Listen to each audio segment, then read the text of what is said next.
എടാ എക്സാമൊക്കെ കഴിഞ്ഞടാ, ഒരു ട്രിപ്പ് പിടിച്ചാലോ? അക്ഷയനെ കൊണ്ടാ നോർത്ത് ഈസ്റ്റ് ആക്കാം, ഫുൾ പീസ്.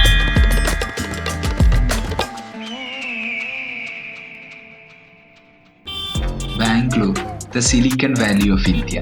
ബാംഗ്ലൂരിൽ നിന്നുമാണ് നോർത്ത് ഈസ്റ്റിലേക്കുള്ള ഈ യാത്ര ആരംഭിക്കുന്നത്.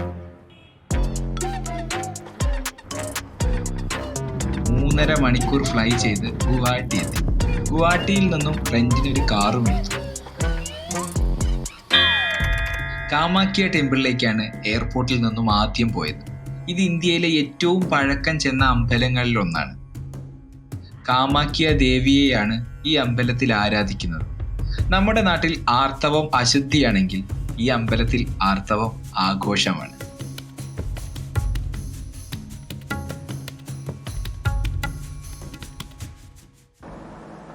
ആദ്യ ദിവസം ഷില്ലോങ്ങിലായിരുന്നു സ്റ്റേ. മേഘാലയയില് നവംബർ മാസം ചെറി പൂക്കൾ വിരിയും. ആ ഒരു സമയം കുന്നുകളെല്ലാം പിങ്ക് കളറിൽ മുങ്ങും. രണ്ടാമത്തെ ദിവസം ഞങ്ങൾ ആദ്യം പോകുന്നത് ക്രാങ്ഷുറി ഫോൾസിലേക്കാണ്.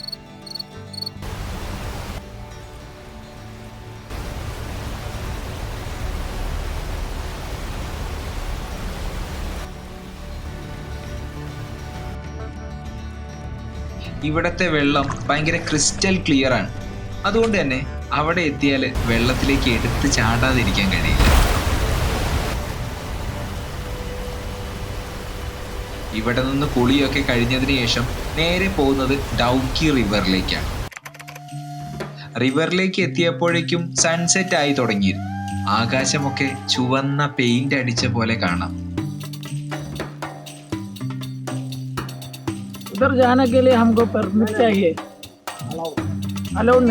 ഞങ്ങൾ തോണിയിൽ പോകുമ്പോൾ അപ്പുറത്ത് കാണുന്ന ആ ഒരു കര, അത് ബംഗ്ലാദേശാണ്.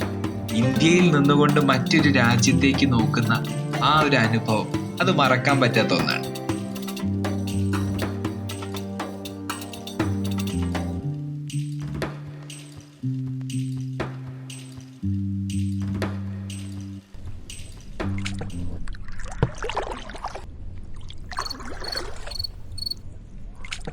അടുത്ത ദിവസം ആരംഭിക്കുന്നത് ലൈറ്റ്ലൂം കാനിയോണിലെ ബ്രെത്ത് ടേക്കിംഗ് ആയിട്ടുള്ള കാഴ്ചയിലേക്കാണ്. കണ്ണെത്താ ദൂരത്തോളം നീണ്ടു കിടക്കുന്ന കുന്നുകളും ആഴത്തിലുള്ള താഴ്വരകളും.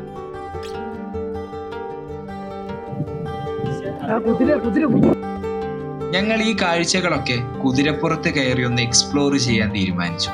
തണുത്ത ഇളം കാറ്റും ചുറ്റും അതിശയിപ്പിക്കുന്ന പ്രകൃതി ദൃശ്യങ്ങളുമുള്ള ശാന്തമായൊരു യാത്രയായിരുന്നു അത്.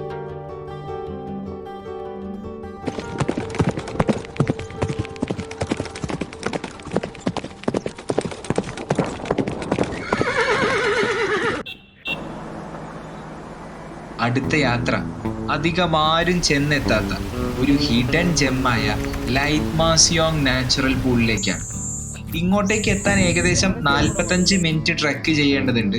ഇവിടെ ഒരു നാച്ചുറൽ പൂളുണ്ട്. ചുറ്റും പച്ചപ്പും ഒത്ത നടുക്കൊരു നാച്ചുറൽ പൂൾ.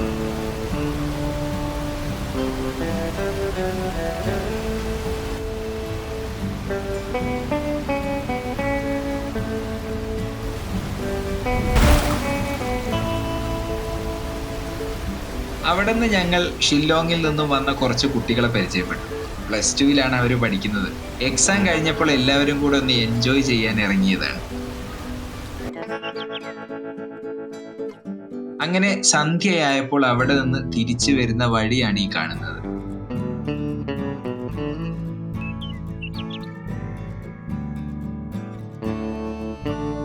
നല്ല പാട്ട് വെച്ചിട്ട് നല്ല മൊമെന്റ്സും ഫോട്ടോസ്. വരുന്ന വഴിക്ക് അവിടെയുള്ള കുട്ടികൾ ഫുട്ബോൾ കളിക്കുന്നത് കണ്ടു. ക്യാമറയൊക്കെ കണ്ടപ്പോൾ ഓരോ ഗോളിനും നല്ല സെലിബ്രേഷനും കയ്യിൽ നിന്ന് ഇടുന്നുണ്ട്.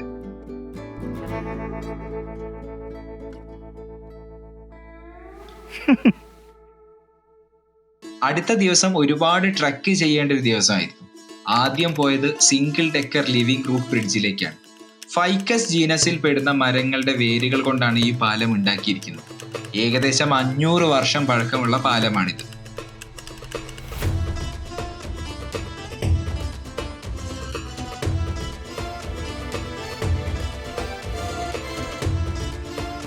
ഇവിടെ നിന്നും വീണ്ടും 1 മണിക്കൂർ കൂടെ ട്രെക്ക് ചെയ്യുമ്പോഴാണ് ഡബിൾ ഡെക്കർ ബ്രിഡ്ജിലേക്ക് എത്തുന്നത്.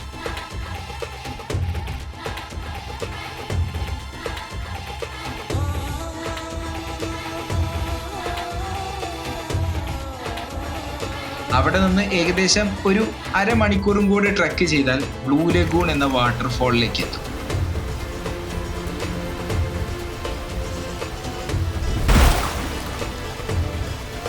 ഇവിടെ നല്ല നീല നിറത്തിലുള്ള വെള്ളമായതുകൊണ്ടായിരിക്കണം ബ്ലൂ ലഗൂൺ എന്ന് പേരിട്ടത്.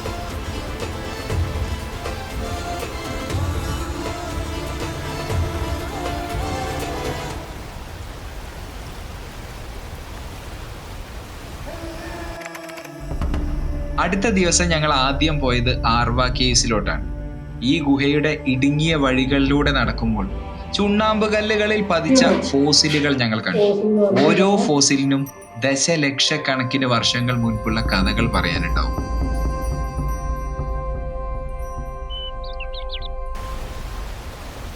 അങ്ങനെ കേവ്സിൽ നിന്നും പോകുന്നത് മൗലിങ്യോങ് വില്ലേജിലേക്കാണ്. പോകുന്ന വഴിക്ക് ഒരു ചായ കുടിക്കാൻ കയറിയതാണ് ഇവിടെ. അപ്പോഴാണ് ഞങ്ങൾക്ക് ചായ തന്ന ഈ സ്ത്രീ ഒരു സ്കൂൾ ടീച്ചർ ആയിരുന്നു എന്നറിഞ്ഞത്. Oh, your teacher? Yeah, before. Why did you stop teaching? Before, no, I had some problems with my family background. My family is a big family. I have mother, father, sister, brothers, uncles. Due to my father, he got break with something, no, his eyes. That time only I have to come and take care of him. I love small kids, so. Because I like to song, I like to dance, no, that's why I love small kids. How is Maulinyong village? Molnong village is very, very, very, very beautiful. Mawlynnong village, the cleanest village in Asia. ഞങ്ങൾ ഈ വില്ലേജിന്റെ തെരുവുകളിലൂടെ നടക്കുമ്പോൾ ഒരു waste പോലും വലിച്ചെറിഞ്ഞ് കണ്ടിട്ടില്ല. ആ ഗ്രാമത്തിൽ ജീവിക്കുന്ന എല്ലാവരും തന്നെ അവരവരുടെ ചുറ്റുപാടുകൾ വൃത്തിയായി സംരക്ഷിക്കുന്നതിൽ അഭിമാനിക്കുന്നവരാണ്.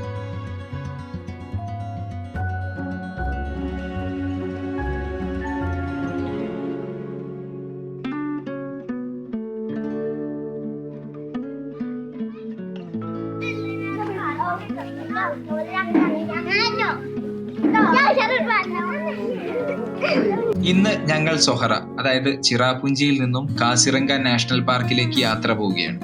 ഞങ്ങൾ 3 ദിവസം താമസിച്ച ഹോം സ്റ്റേക്ക് വേണ്ടി ഒരു പ്രൊമോഷൻ വീഡിയോയും ചെയ്തു കൊടുത്തുകൊണ്ട് ഞങ്ങൾ അവരോട് യാത്ര പറഞ്ഞു.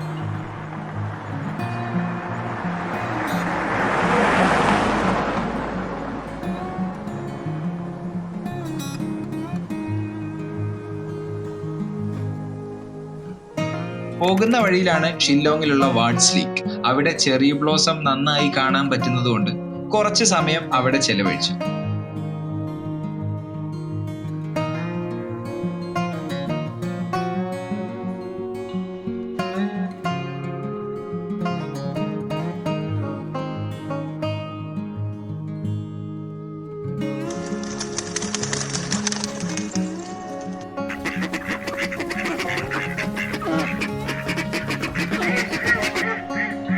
അതിനുശേഷം ഞങ്ങൾ കാസിറംഗയിലേക്ക് യാത്ര തുടർന്നു. ഏകദേശം 300 കിലോമീറ്റർ യാത്ര ചെയ്യേണ്ടതുകൊണ്ട് ഇടയ്ക്ക് കാറൊക്കെ നിർത്തിയാണ് പോയത്. അങ്ങനെ ഇടയ്ക്ക് നിർത്തിയ ഒരു ഗ്രാമത്തിലെ കാഴ്ചയാണ് ഇപ്പോൾ കാണുന്നത്.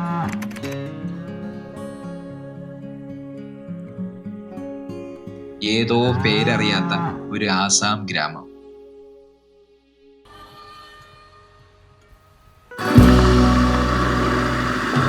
കാസിരംഗ നാഷണൽ പാർക്കിലെ ജീപ്പ് സഫാരി ആയിരുന്നു അടുത്ത ദിവസം.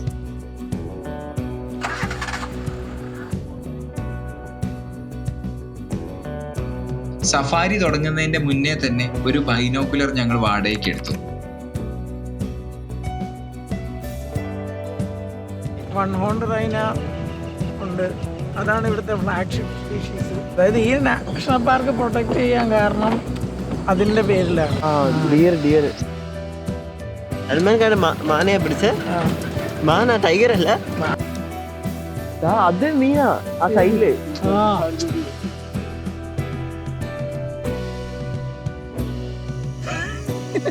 എടാ സിംഹമാ, നോക്ക്. എന്താ പറഞ്ഞ മൊത്തം ഫാമിലി ജീവിക്ക് പറ്റൂല. Eagle nest.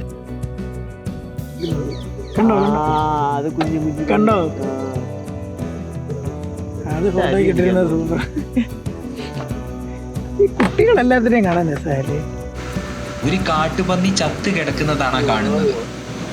പിടിച്ചായിരിക്കും animal attack tiger. ഓ വേറൊരു ജീപ്പ് ഡ്രൈവർ ഞങ്ങളുടെ ഡ്രൈവറോട് ടൈഗറിനെ സ്പോട്ട് ചെയ്തു എന്നാണ് പറഞ്ഞതെന്ന് തോന്നുന്നു.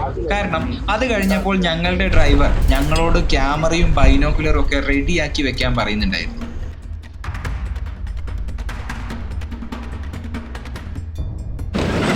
ഈ പുള്ളി എങ്ങനെ ഇങ്ങനെയാണ്? ഇതൊരു നോക്കുള്ള ആൾക്കാരല്ലേ.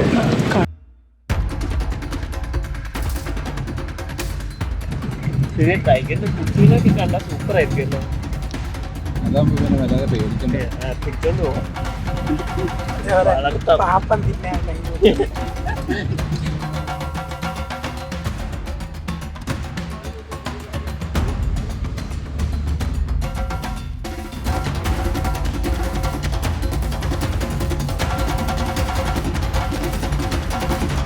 പക്ഷെ അൺഫോർച്ചുനേറ്റ്ലി ഞങ്ങൾക്ക് ടൈഗറിനെ കാണാൻ സാധിച്ചില്ല. അടിച്ചാ വരുന്ന രീതിയിൽ സ്പ്രേ ഉണ്ടാ. കാസിറങ്കയിൽ പണ്ടൊരു ടൈഗർ അറ്റാക്ക് നടന്നിട്ടുണ്ടായിരുന്നു. ഭയങ്കര വൈറലായിരുന്നു അത്. ആനപ്പുറത്ത് പോകുന്ന ഒരു റേഞ്ചറിന്റെ മുകളിലേക്ക് ചാടി വീഴുന്ന ടൈഗർ ആ റേഞ്ചറിന്റെ കയ്യിന്റെ ഒരു കഷ്ണം കടിച്ചെടുത്താണ് പോയത്. ആ റേഞ്ചറിനെ ഞങ്ങളുടെ ഡ്രൈവർക്ക് നേരിട്ട് അറിയാവുന്ന ആളാണ്.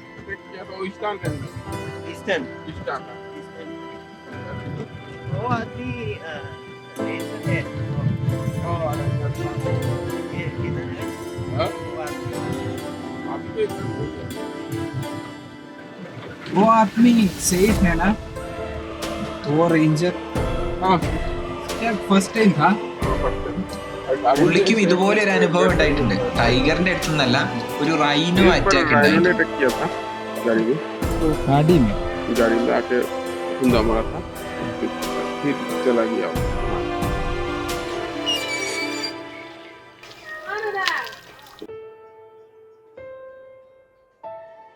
അങ്ങനെ നോർത്ത് ഈസ്റ്റ് ഇന്ത്യയിലൂടെയുള്ള ഈ ഒരു യാത്ര ഇവിടെ അവസാനിക്കുകയാണ്. ഞങ്ങൾ കണ്ട കാഴ്ചകളാവട്ടെ, അവിടുത്തെ ആളുകളുമായി നടത്തിയ സംഭാഷണങ്ങളാവട്ടെ, അവരുടെ കഥകളാവട്ടെ, ഇത് തീർച്ചയായിട്ടും ഒരു ജീവിതകാലം മുഴുവൻ നിലനിൽക്കുന്ന ഒരു ഓർമ്മയായിരിക്കും. അതുകൊണ്ട് അടുത്തൊരു ഗ്രൂപ്പ് ട്രിപ്പ് പ്ലാൻ ചെയ്യുമ്പോൾ നോ പറയുന്നതിന് മുന്നേ 2 തവണയെങ്കിലും ഞങ്ങൾ ചിന്തിക്കും. ഒരു പക്ഷേ നമ്മൾ നോ പറയുന്നത് പിന്നീട് ഒരിക്കലും നടക്കാൻ സാധ്യതയില്ലാത്ത ഒരു ഗ്രൂപ്പ് ട്രിപ്പിനോടായിരിക്കാം.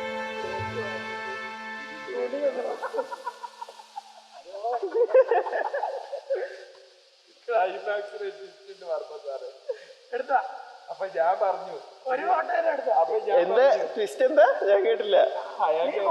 ആ കുട്ടിക്ക് ഗിരി എന്ന് പേരിട്ടു. ഫോട്ടോ എടുത്താ നീ